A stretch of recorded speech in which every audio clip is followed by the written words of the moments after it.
5장 말씀입니다. 신약성경 245면입니다.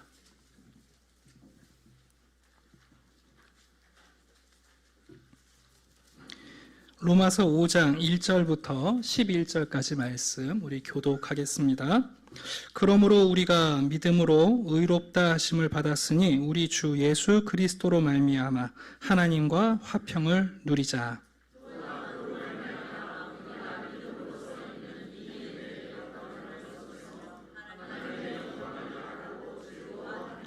다만 이뿐 아니라 우리가 환난 중에도 즐거워하나니 이는 환난은 인내를, 소망이 우리를 부끄럽게 하지 아니함은 우리에게 주신 성령으로 말미암아 하나님의 사랑이 우리 마음에 부은 바 됨이니.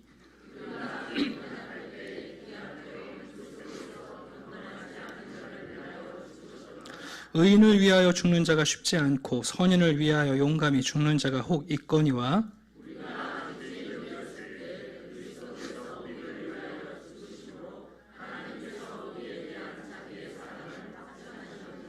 그러면 이제 우리가 그의 피로 말미암아 의롭다 하심을 받았으니 더욱 그로 말미암아 진노하심에서 구원을 받을 것이니.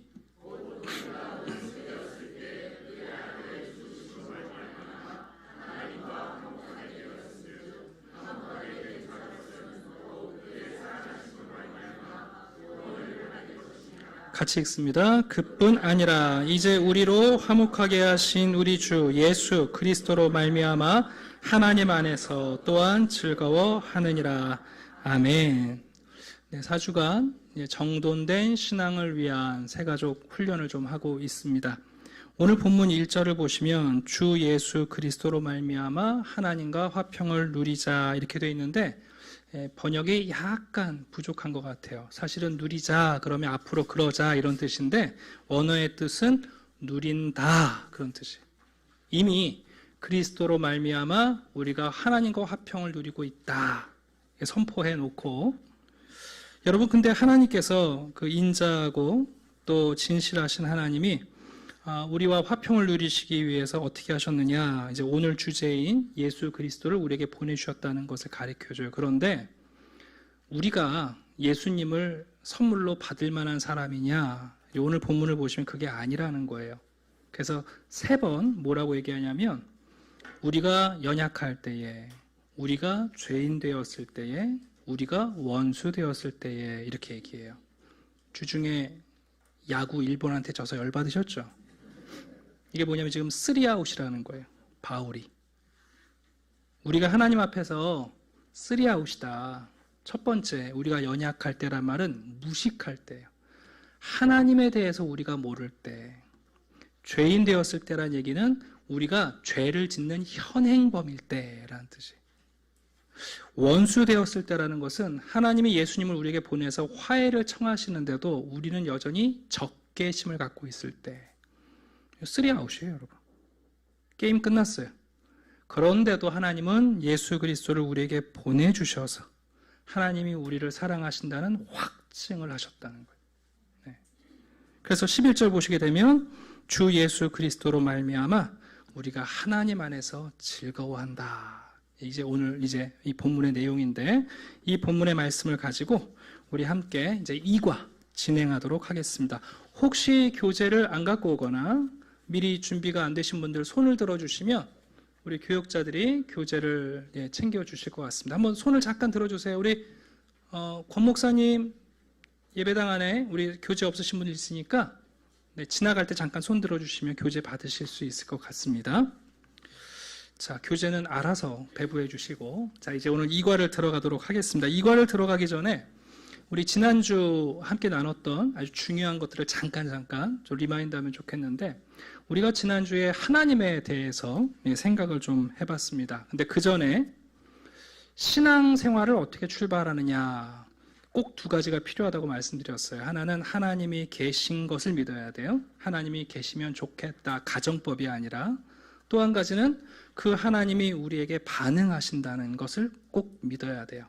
근데 하나님이 계신지 안 계신지 관심 없고 하나님께 무엇을 받기만 하려면 그게 기복신앙이 되는 거고, 하나님은 계신다는 것을 아는데 하나님이 반응하신다는 것을 믿지 않으면 이신론, 실제적인 무신론자로 살아가게 된단 말이에요. 그래서 성경은 우리에게 분명히 바른 신앙은 하나님이 계신 것을 믿고 하나님이 우리에게 반응하시는 분, 그것도 사랑으로 반응하신 분이라는 것을 우리가 믿어야 한다는 거예요. 그러니까 하나님을 우리가 섬기다 보면 우리가 하나님 앞에서 잘하면 하나님이 우리한테 잘해주세요.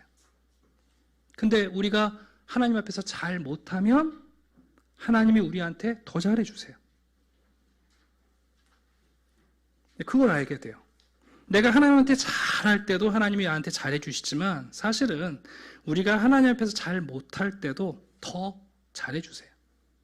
그 하나님을 알아가는 것, 그래서 우리가 믿음으로 출발하지만 어떻게 종착지를 맞춰야 된다고요? 사랑으로 맞춰야 돼요. 신앙은 믿음으로 출발하지만 반드시 사랑에 도달해야지 믿음으로만 끝까지 가면 그건 신념이 될 가능성이 많아요. 처음부터 무조건 하나님 사랑이다 그러고 끝까지 사랑으로 가면 사랑을 핑계로 제멋대로 살아갈 가능성이 또 있어요. 그래서 하나님에 대한 바른 지식을 갖는 것이 매우 중요하다. 그렇게 우리가 이제 신앙생활 출발을 소개해 드렸습니다. 하나님을 누구나 알 수 있으면 좋겠습니다만 여러분 어떤 지식은요 그 지식보다 클 때 그 지식을 이해할 수 있어요. 무슨 얘기입니까? 여러분 50kg까지 달 수 있는 저울은 60kg를 잴 수 없습니다. 그죠? 30cm 자루는 50cm를 여러분 잴 수가 없는 것처럼, 그러니 우리가 피조물인 우리가 크신 하나님을 어떻게 측량할 수 있어요? 우리가 하나님을 알 수가 없는 거예요.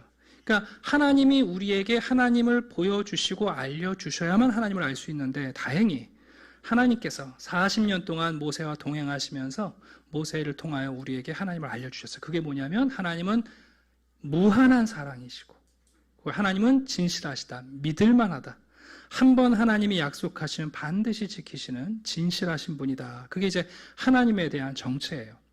그러니까 요거 잊어버리면 꼭 우리가 지같이 하나님을 생각한다고요. 나 같은 하나님을 자꾸만 상상해요. 내가 하나님이라면. 네.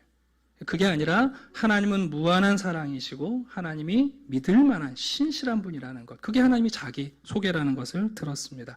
여러분 그런 하나님의 소원이 있죠? 그 하나님의 소원이 뭐예요? 우리의 아버지 노릇해 주고 싶으신 거예요. 하나님의 유일한 소원은 아버지 노릇해 주시고 싶은 거예요. 근데 그 하나님의 아버지 노릇하심에 우리가 머물러 있으면 어떤 일이 벌어지느냐? 우리가 하나님의 자녀가 되어서 아버지를 자꾸만 닮아가게 돼 있어요. 네. 우리도 하나님의 아버지 되시는 사랑을 받다 보면 우리도 사랑하고 싶고, 하나님이 우리에게 진실하게 대해주시는 걸 보면 우리도 겸손하게 진실한 삶을 살아가고 싶어요. 그래서 여러분 하나님과 동행을 하다 보면 우리가 처음에는 참 미운 사람들이 많아요. 뭐 여기도 여러분들 다 제가 알지만 여러분의 마음의 수첩에 살생부 적고 계시죠? 네. 요즘 젊은 아이들은 데스노트라고 해야 알아요. 네. 근데 여러분 교회에 와서 신앙생활을 오래 하면 오래 할수록 살생부 1권, 2권, 3권, 4권 전지를 만들어요.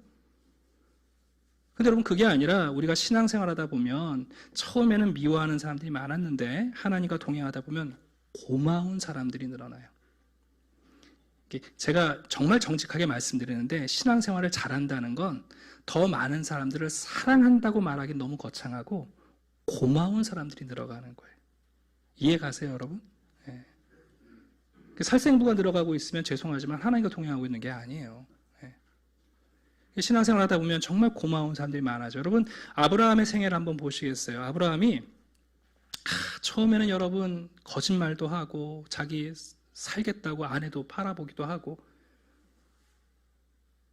그 사라의 살생부에 아브라함 제일 먼저 1번으로 찍혔을 거예요. 네.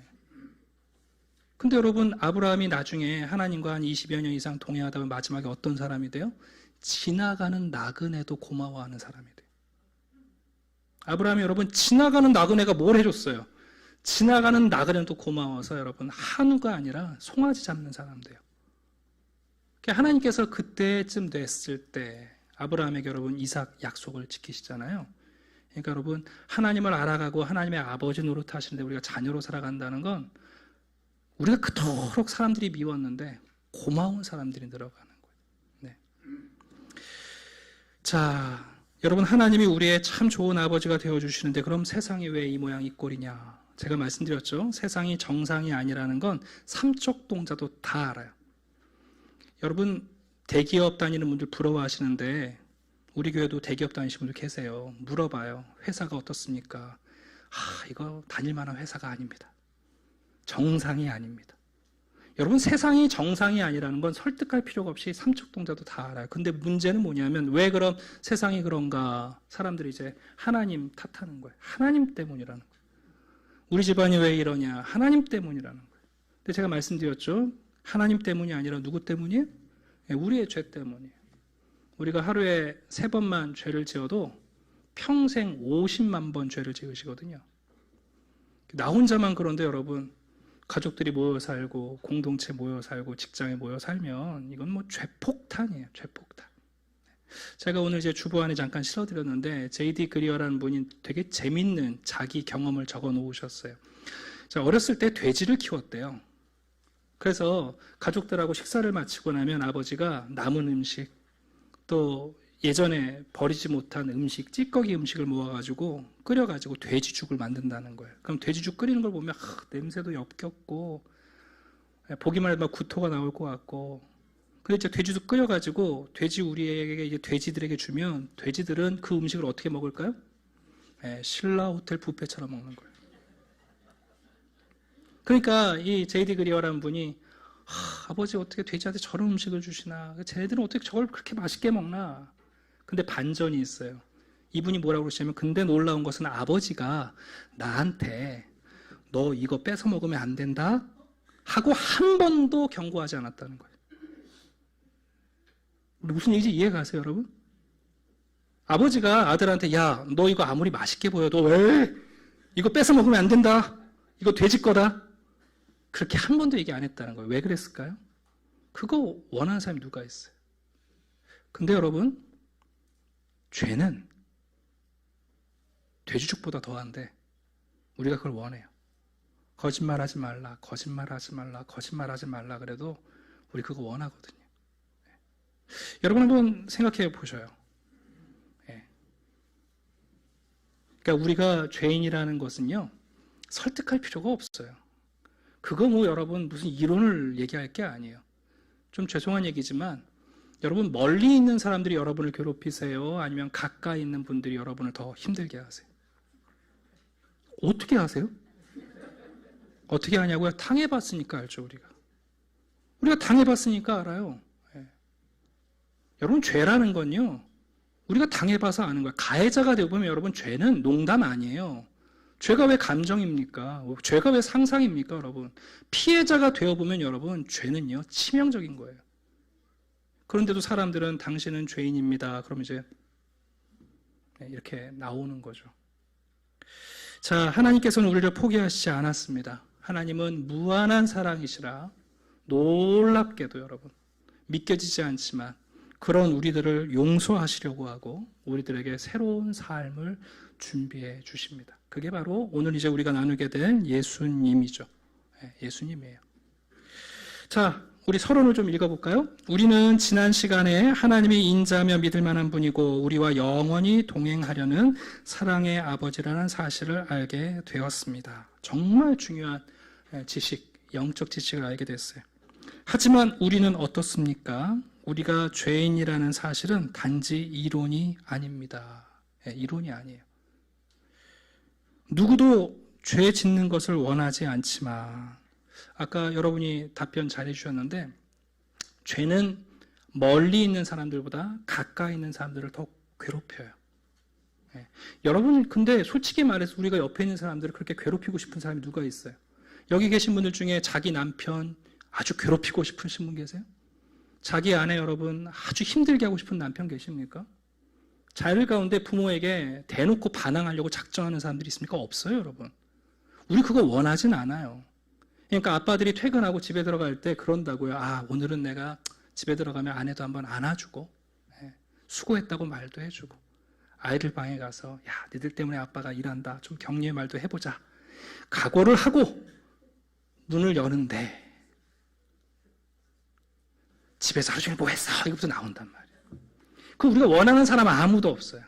그죠? 그런데 누구도 원하지 않지만 그 다음 읽어봅시다. 죄는 우리 자신과 주위의 소중한 사람을 고통스럽게 합니다. 여러분, 우리의 죄가 가까이 있는 아내와 남편과 자녀와 친구들, 부모를 괴롭힌다면 정말 우리랑 가까이 하고 싶으신 하나님은 괴롭게 할까요? 안 할까요? 하나님이 정말 우리의 그렇게 아버지가 되고 싶어 하시는 분이라면 우리의 죄가 가까이 있는 사람들을 괴롭히고 있다면 여러분 하나님이 우리의 죄 때문에 어떠실 것 같으세요? 가장 큰 고통을 당하세요. 그래서 죄에 대해서 가장 분노하시고 진노하시는 분이 누구냐? 사실은 가장 의로우신 하나님이세요. 그러니까 여러분 우리가 어떤 나쁜 짓 하는 걸 보면 나도 의롭지 않지만 저걸 가만히 둬 이런다고요. 죄인들이 여러분 범죄하는 것 드러나면 우리가 저런 사람들을 가만히 둘 수 있나? 불의한 나도 그 죄에 대해서 분노하고 심판하려고 그러는데 여러분 하나님께서 우리의 죄에 대해서 왜 진노하시지 않고 심판하시려 하지 않겠습니까? 죄의 싹은 사망이요 하나님의 은사 선물은 그리스도 예수 우리 주 안에 있는 영생이니라 라고 말씀합니다. 그렇습니다. 하나님은 우리를 포기하시지 않고 우리를 사망에서 생명으로 진노의 대상에서 다시 하나님의 자녀로 회복하기 위해 예수 그리스도를 선물로 보내주셨습니다. 하나님은 우리를 사랑하시지만 우리의 죄까지 사랑하시지는 않아요. 하나님은 우리를 사랑하시지만 우리의 연약함도 사랑하시지 않아요. 그런 하나님이시기 때문에 여러분 우리의 죄에 대해서 분노하신다는 것을 꼭 기억하고 여러분 하나님께서 죄에 대하여 가장 민감하시다는 것을 우리가 이해할 필요가 있습니다. 자, 그래서 예수님이 우리를 용서하시고 다시 하나님의 자녀의 자리로 이끌기 위해서 우리에게 주신 선물 예수 그리스도 이제 뭐 다 알지만 그래도 혹시 모르는 분이 있을까 봐 설명을 해드리면 예수라는 이름은 예수님의 이름이죠. 이름. 마리아가 잉태했을 때 천사가 와서 아들을 낳을 텐데 이름을 예수라고 지어라. 보통 여러분 이름을 짓는 것은 소유를 얘기해요. 그러니까 예전에는 여러분 손주들 이름을 할아버지 할머니가 이름을 지어줬어요. 그죠? 근데 요즘은 그러면은 며느리들이 째려봐요. 요즘은 부모들이 이름을 지으려고 하는데 소유 개념이에요. 여러분 이름을 짓는다는 건 소유 개념이에요. 하나님이 아담에게 에덴 동산의 모든 것을 주셨다는 거 어떻게 아느냐? 네가 이름 지어라 하신 걸로 아는 거거든요. 근데 예수님이 태어났을 때 천사가 하나님이 이름을 지으셨다는 것은 이분이 하나님의 소유, 하나님의 분이라는 거예요. 근데 예수라는 이름은 여러분 구약성경의 여호수아, 호세아와 같은 단어예요. 구원이라는 단어거든요. 뜻이에요. 구원이라는. 그리스도라는 것은 이건 직분이에요. 히브리 말로는 메시아, 헬라어로는 그리스도. 이제 그것을 한자로 음역하면 그리스도를 기독이라고 말해서 우리가 기독교라고 말하는 거니까 다 같아요. 메시아, 구원자를 얘기합니다. 그러니까 예수 그리스도라는 말은 예수님이 우리의 구원자라는 신앙 고백을 담고 있는 겁니다. 네, 뭐 다 아시는데 처음 들은 것처럼 쳐다보시는데 아무튼 그렇습니다. 자, 이제 우리 오늘도 이제 7가지 질문을 차례대로 해보려고 하는데 질문을 하기 전에 한 가지 전제가 필요해요. 왜냐하면 뭐 여러분들은 다 받아들이시지만 오늘날도 지성인이라고 말하는 분들이 이상한 얘기를 해요. 예수가 역사적 실존 인물이냐 아니냐 뭐 이런 얘기를 하시는 분들이 있어요. 굉장히 무대뽀인 분들이죠. 왜냐하면 여러분 예수님의 역사 기록은 대표적으로 요세푸스 또 로마의 타키투스, 푸에토니우스 이런 분들이 여러분 주후 30년에서 60년 사이의 역사 기록자들이거든요. 여러분 그 기록 안에 예수님이 2000년 전 갈릴리의 실존 인물이라는 것은 다 기록되어 있어요. 그러니까 여러분들한테 제가 이런 질문하면 세종대왕이 여러분 역사적 인물이에요? 아니에요? 어떻게 알아요? 아니 세종대왕이 만든 한글을 쓰면서도 세종대왕이 계시냐 안 계시냐 얘기하면 뭐 죄송하지만 뭐 거기서부터는 얘기를 못해요. 그러니까 예수님이 역사적 인물이라는 것은 너무 당연한 건데 이제 신앙의 문제는 뭐냐면 그 역사적 인물이신 예수님이 진짜 하나님이시냐 진짜 인류의 구원자시냐 이제 이것은 이제 역사적 지식이 아니라 영적 지식으로 우리가 이해를 해야 됩니다. 자, 이제 한번 들어봅시다. 자, 첫 번째 질문을 하면 여러분이 힘차게 답을 적어 말해주시면 되겠습니다. 죄인인 우리가 맞이하게 될 가장 심각한 미래는 무엇입니까?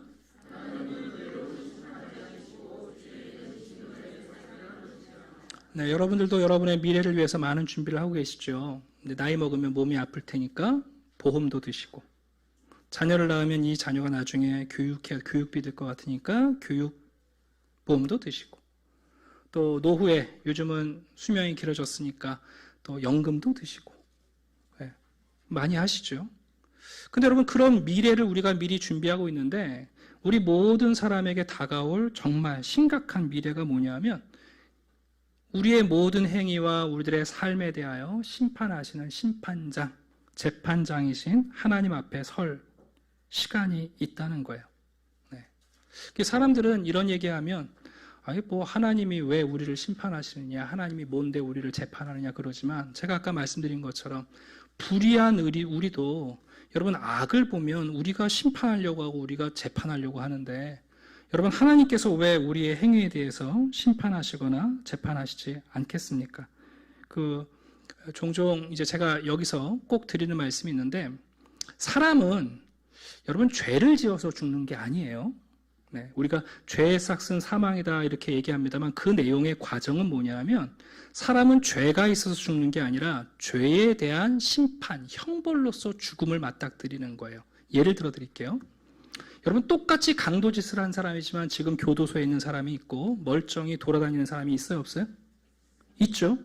그럼 여러분, 똑같이 죄를 지었는데 지금 교도소에 계신 분하고 멀쩡히 돌아다니신 분은 뭐가 차이가 있는 거죠? 이분은 죄를 안 지은 거예요? 이분이 교도소에 간 이유는 뭐냐면, 죄가 인과관계를 만든 게 아니라 그 죄가 발각되고 체포되고 재판을 하고 형벌을 언도받아서 가는 거예요. 하나님 앞에서 여러분, 우리가 죄를 지었기 때문에 죽는 것이 아니라 그 죄를 심판하시는 하나님의 심판 때문에 사망을 선고받는 거예요. 그러니까 아담과 하와가 선악과 먹으면 너희들이 죽는다. 먹었어요? 안 죽었어요. 그게 아니라 그 선악과를 먹은 아담과 하와를 심판하실 때 하나님이 사형을 언도하시는 거예요. 제가 이 얘기를 왜 해드리냐면, 종종 구원파에서 우리 기존의 성도님들을 만나면 이제 우리를 유혹할 때 그러거든요. 물어요. 선생님, 구원 받으셨습니까? 그럼 여러분, 우리 그래도 나름대로 다 구원의 확신이 있잖아요. 네, 저 구원 받은 사람입니다. 그럼 이렇게 그 다음 물어요. 무엇으로부터, 어디로부터 구원 받으신 겁니까? 그럼 이제 우리 익숙하니까, 우리에게 익숙한 표현대로 죄에서부터 구원 받았죠, 그런다고요. 그럼 여러분, 이 구원파인 사람들이 그거 딱 말꼬리를 붙잡아요. 그러면은 죄에서 구원받으셨으니까 죄 안 지으시겠네요? 그럼 이제 여기서 딱 우리가 위축되잖아요. 조금 전에도 죄 짓고 왔는데. 그러니까 그건 그런데 뭐 이렇게 얘기하면 이제 넘어가는 거예요. 우리는 죄에서 구원받는 게 뭔지 죄를 안 짓게 해드립니다. 그게 구원파 교리거든요. 근데 그들이 뭘 모르냐면, 여러분, 우리는 죄에서 구원받은 게 아니라 죄를 심판하시는 의로운 재판장이신, 진노하고 분노하시는 하나님의 분노로부터 우리가 구원받았다는 거예요. 이해 가시죠, 여러분? 그러니까 죄는 여러분, 내가 죄인이고 죄를 지었다는 것은 없어지는 게 아니에요. 여러분, 하나님이 어떻게 눈 가리시겠어요? 우리가 죄 지었다는 거 아시고요. 죄에 대해서 분명히 아세요. 그러나 그 죄에 대해서 심판하시지 않는 것은 좀 이따 나오겠습니다만, 예수님께서 우리를 위해서 그 죄값을 다 치르신 것 때문에 하나의 죄를 가지고 이중 가중 처벌 안 하잖아요, 여러분. 네. 그래서 우리를 용서하신다는 개념이지, 여러분, 죄가 우리를 죽이는 게 아니에요. 죄에 대해서 분노하시는 하나님의 심판이 우리를 사망으로 선고하시는 거예요. 이걸 꼭 기억하셔야 돼요. 안 그러면 종종 이단들에게 우리가 유혹될 수 있습니다. 자, 두 번째 질문 갈게요. 1부 때도 너무 길어가지고 제가 할 말을 너무 많이 했나 봐요. 자, 하나님이 예수님을 보내주신 이유는 무엇일까요?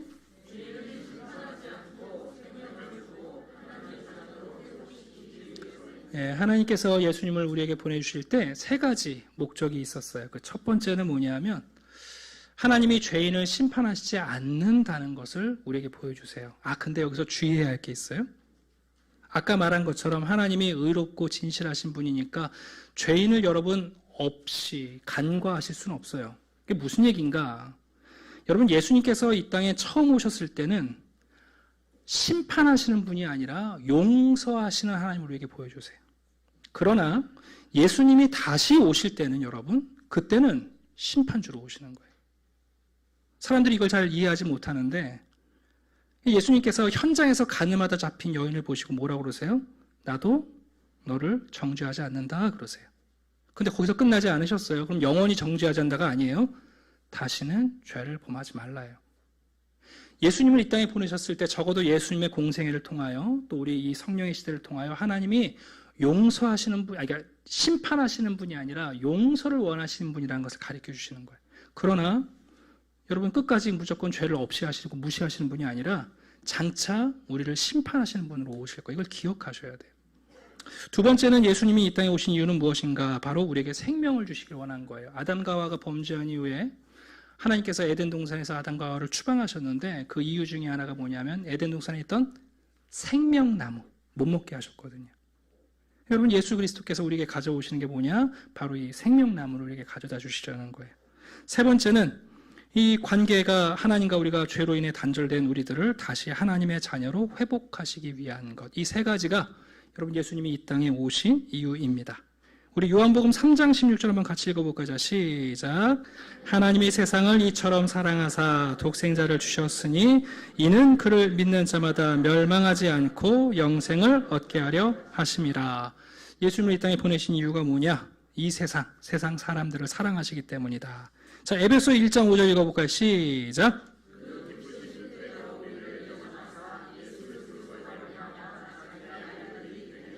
예, 다시 아버지 노릇하시려고. 자, 데살로니가전서 1장 10절입니다. 자, 시작.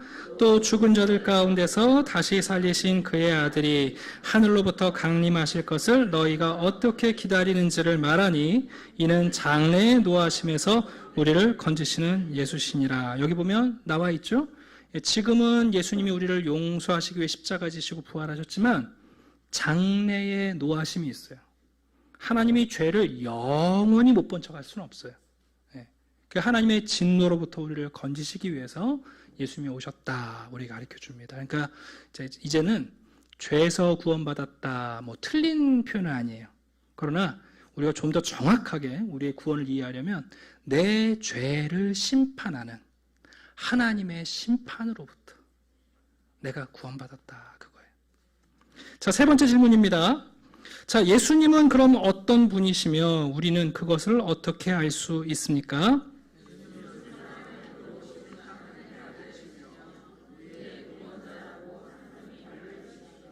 네, 사실 하나님도 우리가 스스로 알기가 어려웠잖아요.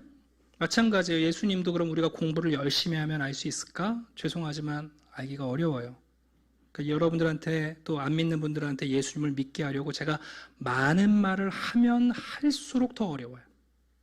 제가 더 쉽게 표현해 드릴게 하고 더 쉽게 얘기해도 더 어려워져요. 그러니까 여러분 이게 참 어려운 일인데 예수님께서도 제자들과 함께 공생의 생활을 하시면서 자신의 인성과 신성을 다 경험하게 하셨어요. 제자들한테. 그리고 예수님이 물으시잖아요. 얘들아, 너희들은 내가 누구라고 생각하느냐? 그때 여러분 제자 중에 베드로가 아주 중요한 신앙 고백을 하죠. 주는 그리스도시요 메시아이십니다. 그리고 살아계신 하나님의 아들입니다. 누구누구의 아들이란 말은 족보를 얘기하는 게 아니라 누구와 꼭 같다 그런 뜻이에요. 그러니까 베드로가 뭐라고 표현한 거냐면 예수님은 메시아이시고 하나님이십니다 하고 표현한 거예요. 아주 정확한 지식이죠. 근데 여러분 그랬더니 예수님께서 베드로를 칭찬하시면서 너 어디서 선행 학습했냐 이렇게 하시지 않고 뭐라고 그래요? 너 참 복되다. 왜냐하면 이건 하나님만이 알려주시는 건데 너에게 하나님이 알려주셨다는 거예요. 그러니까 여러분 예수님이 어떤 분이냐 누구시냐 이거 연구를 많이 하고 알 수 있고 공부를 많이 해서 알 수 있으면 좋지만 그렇지가 않아요. 예수님에 대해서 지극히 작은 것 하나도 성령께서 우리에게 알려주실 때 우리가 예수님을 알게 돼요. 근데 그 예수님에 대한 지식은 마치 하나님이 인자하고 진실한 분이었던 것처럼 예수님은 어떤 분이냐? 우리의 구원자이시고 그분이 곧 하나님이시라는 사실을 하나님을 통해서 알게 됩니다. 자, 네 번째 질문 갑시다. 자, 예수님은 그럼 이 땅에 오셔서 대체 우리를 어떻게 구원하십니까?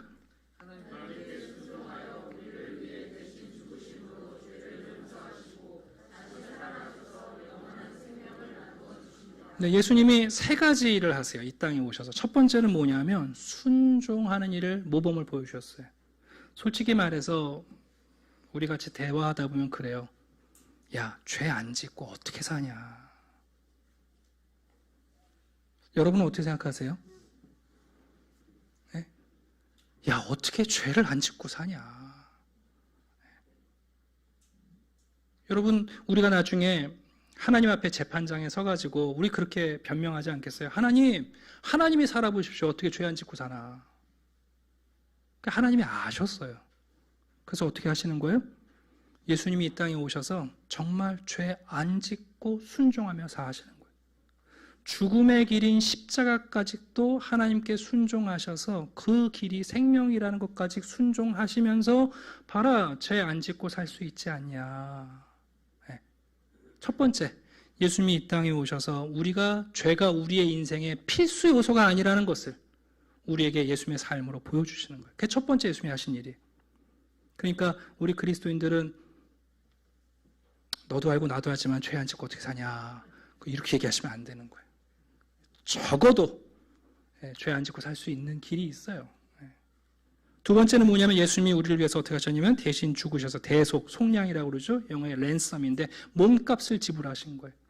사실 여러분, 뭐 예수님이 고난받고 죽으시고 뭐 이런 얘기를 하면 사람들이 그런 얘기를 해요. 야, 하나님이 전능하신 하나님인데 인류를 구원하시는데 왜 이렇게 복잡하냐? 그냥 타노스처럼 이렇게 해서 인류를 구원하시면 되지. 중고등부 아이들은 되게 반응이 좋은데 여러분 반응이 없으시네요. 여러분, 인류 구원하는데 하나님이 그냥 알았어 이렇게 하고 절반 구원하시면 되지 뭘 이 땅에 오셔서. 근데 왜 그런가? 아까 말씀드렸습니다만 죄의 심각성을 모르는 사람들은 그렇게 쉽게 생각하는 거예요. 한번 여러분 잠 생각해 보세요. 내가 지은 죄가 고작 2주간 구금하면 될 정도의 죄라면 예수님이 이 땅에 와서 십자가를 졌다는 얘기는 너무 과하잖아요. 내가 고작 벌금 6만 원만 내는 죄를 짓고 사는데 예수님이 와서 나를 위해서 죽었다? 못하러 그 짓을 해요. 근데 여러분, 내가 죽을 죄를 지은 사람이고 사형 선고를 받았다? 여러분, 그런 죄인들은요, 예수님이 죽으셨다는 게 과한 일이 아니라 귀한 일이 되는 거예요. 여러분, 세상의 법정에서도요, 그 죄인이 도무지 개선이 안 되고 그 사람의 지은 죄가 너무나 폐해가 크고 심각하고, 그럼 여러분 세상에서도 사형을 선고해요. 왜 예수님이 하나님이신 그분이 이 땅에 와서 고난받고 죽으실 수밖에 없는, 그게 그렇게 큰 죄값을 치러야 되느냐? 우리의 죄가 얼마나 중한지를 몰라서 그래요. 그러니까 아까 말씀드렸잖아요. 성도가 언제 철이 드느냐? 내 죄가 얼마나 심각한지 알면 철이 드는 거예요. 제가 아까 말씀드렸잖아요. 죄는 가장 가까이 있는 사람들을 괴롭히는데 가해자인 자기만 몰라요. 피해자인 아내와 자녀들은 아빠 때문에 죽을 맛인데 본인만 몰라요. 집에 와서 술 먹고 얘기하는 게 뭐예요? 뭐가 부족하냐 그런다고요. 그러니까 여러분, 죄를 깨닫는 날부터 은혜를 깨닫는 것이고, 우리의 죄가 사형에 해당되는 걸 아는 순간 예수 그리스도께서 왜 죽으셨는지는 여러분 이해하고 납득하는 게 아니라 감사함으로 다가오는 거예요. 이걸 모르는 사람들이 맨날 타노스처럼 이렇게 구원하지 이 얘기하는 거라고요. 또 한 가지는 뭡니까? 여러분, 예수님이 어떻게 하셨어요? 다시 살아나셨어요. 부활. 여러분, 이 부활이 중요한 이유가 뭡니까? 단순히 우리를 위해서 죄값만 치르시면 우리가 죄책감은 이길 수 있겠습니다만 그 다음에 우리들의 삶은 뭐예요? 예수님이 우리에게 주신 이 생명이 바로 생명나무죠. 예수님께서 십자가 지시고 마지막 말씀하신 게 뭐냐면 다 이루었다. 이게 사실은 테텔레스타이라는 헬라어인데 그 단어를 너무 멋지게 번역했고요. 실제 그 단어는 언제 썼냐면 그 헬라어로 고대 사람들이 계약을 해요. 돈 주고 물건을 받고 그러면 계약이 끝났을 때 마지막에 테텔레스타이라고 적는 거예요. 계약 완료 그 뜻이에요. 지불 완료 그 뜻이거든요. 그러니까 예수님께서 십자가를 지시고서 지불 완료, 그게 테텔레스타이, 다 이루었다는 뜻이에요. 네. 자, 로마서 우리 6장 5절 한번 같이 읽어봅시다. 시작. 만일 우리가 그의 죽으심과 같은 모양으로 연합한 자가 되었으면 또한 그의 부활과 같은 모양으로 연합한 자가 되리라. 예수님은 이렇게 순종하며 삶을 살아가신 그 삶이 우리가 주님과 연합하여 그런 우리의 삶이 되기를 원하시고, 예수님이 죽으신 삶이 우리가 연합되어 우리의 죽음이 되기를 원하시고 그분의 부활이 우리가 연합하여 우리의 생명이 되기를 원하시는 거예요. 그게 여러분 예수님이 이 땅에 오셔서 그렇게 살아가신 이유이고 예수님은 그렇게 잘 살아내어 주셨습니다. 자, 5번째 질문입니다. 그럼 이제 우리가 해야 할 일은 무엇입니까?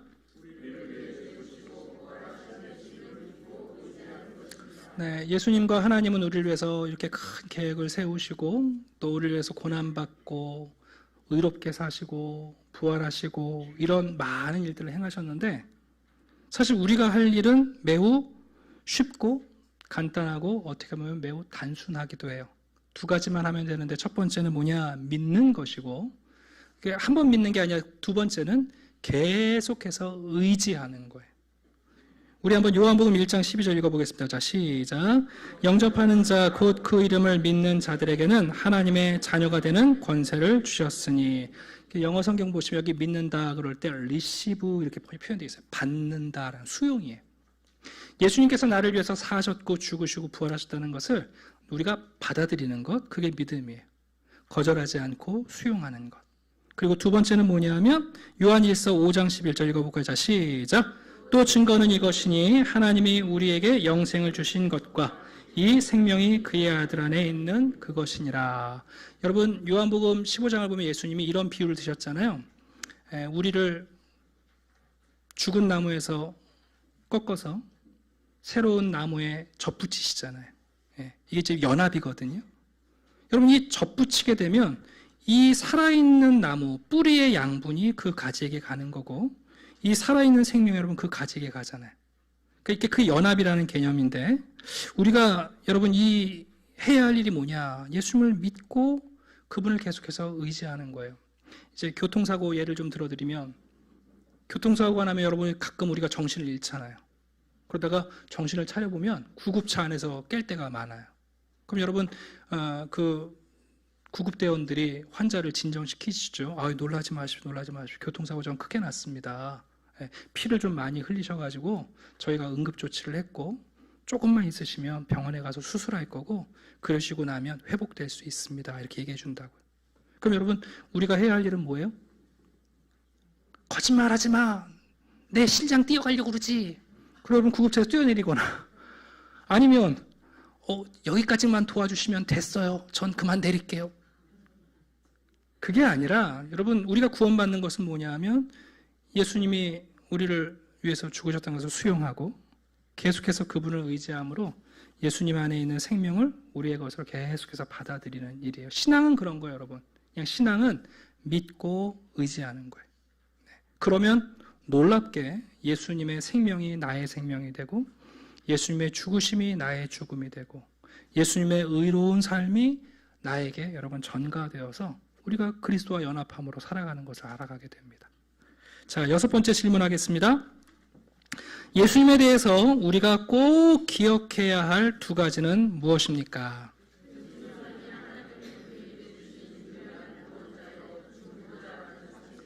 네, 참 할 말이 많은 내용인데요.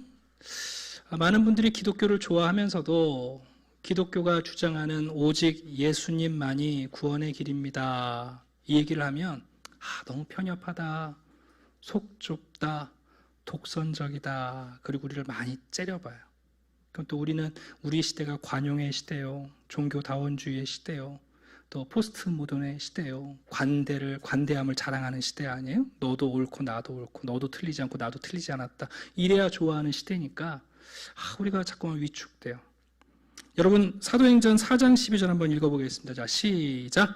다른 이로서는 구원을 받을 수 없나니 천하 사람 중에 구원을 받을 만한 다른 이름을 우리에게 주신 일이 없음이라 하였더라. 근데 만약에 우리가 예수님만이 아니라 다른 구원의 길이 있다 그러면 여러분 누구를 거짓말쟁이로 만드는 거예요?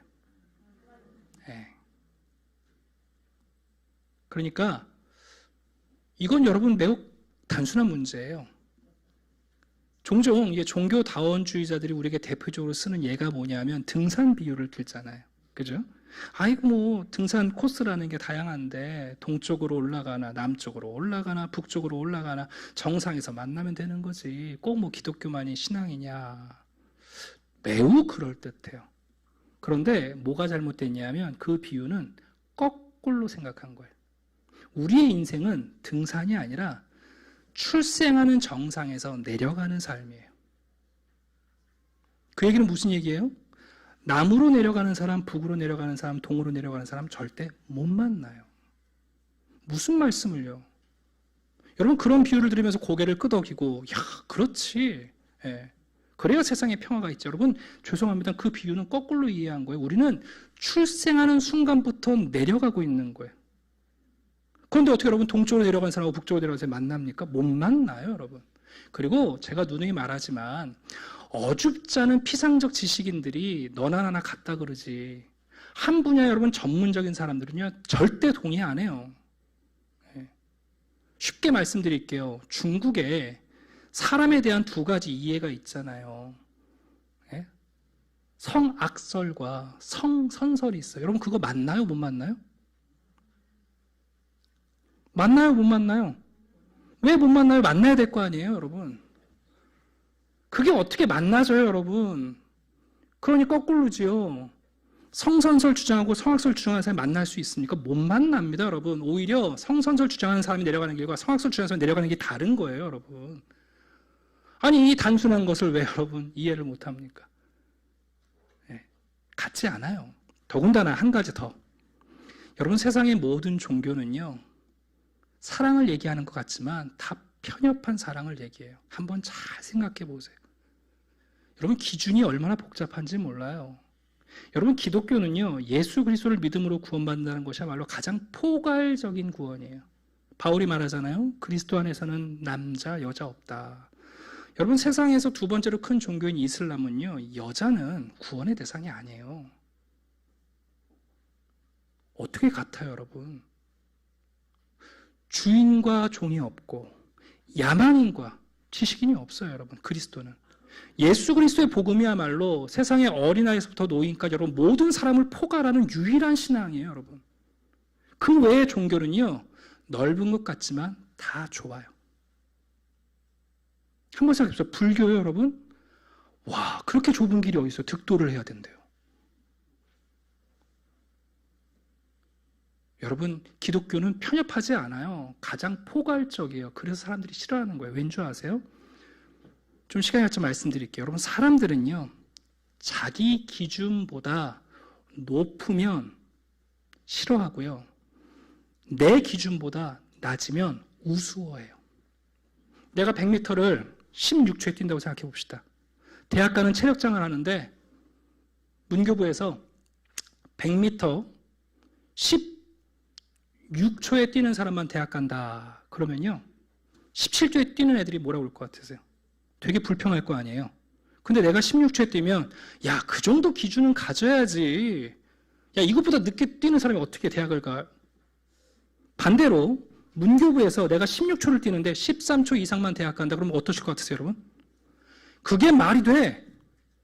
제가 무슨 얘기하는 거냐 하면 기독교는 여러분 죄송하지만 우리의 모든 기준을 와해시켜요. 그리스도는요 가장 포괄적이에요. 죄송하지만. 그래서 사람들이 기독교 싫어하는 거 왜? 나보다 못난 사람도 구원한다는 게 기분 나쁜 거예요. 나보다 못 배운 사람들이 천국 간다는 게 기분 나쁜 거라고요 여러분. 그럼 여러분 기독교는 그렇게 말하지 않아요. 죄송하지만 저 아프리카의 원주민들도 글을 몰라도 그리스도를 믿음으로 여러분 다 천국 가는 거예요. 기독교가 편협하다고요? 죄송합니다. 아닙니다. 가장 포괄적입니다. 기독교는 골라가면서 선교사를 파송하지 않습니다. 땅끝이라면 어디든지 선교사를 파송합니다. 그런 종교가 어디 있습니까 여러분?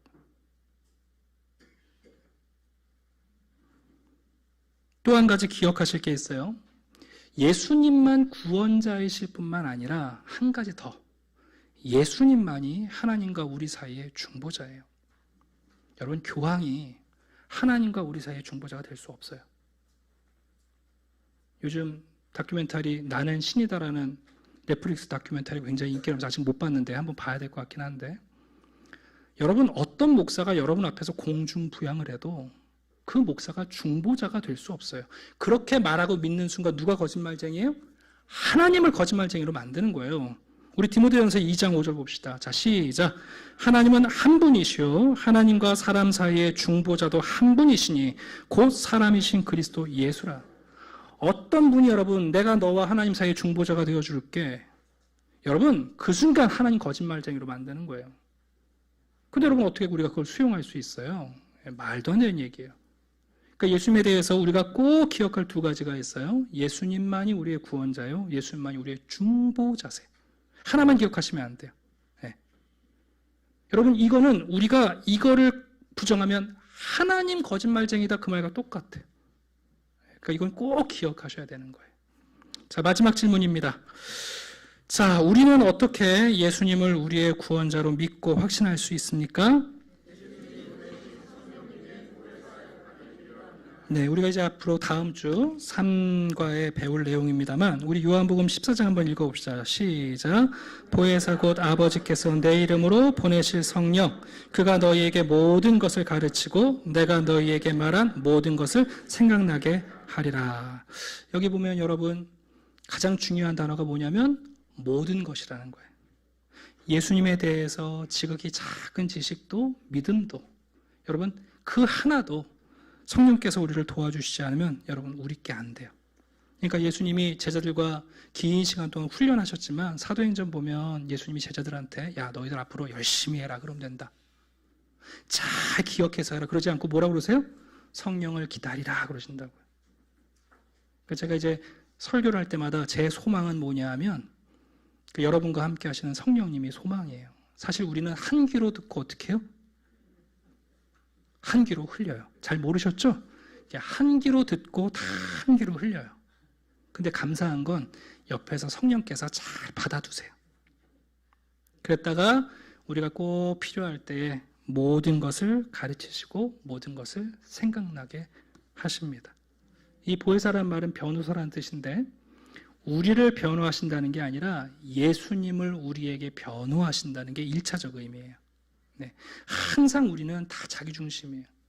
그러니까 성령님이 보혜사라고 해도 나의 변호사라고 자꾸 얘기하는데 그게 아니라 예수님이 말씀하신 건 성령님이 우리를 변호하기 전에 예수님을 우리에게 변호하신다는 의미가 있어요. 그건 이제 우리 다음 주에 한번 같이 합시다. 자, 마치는 걸 읽고 마칠게요.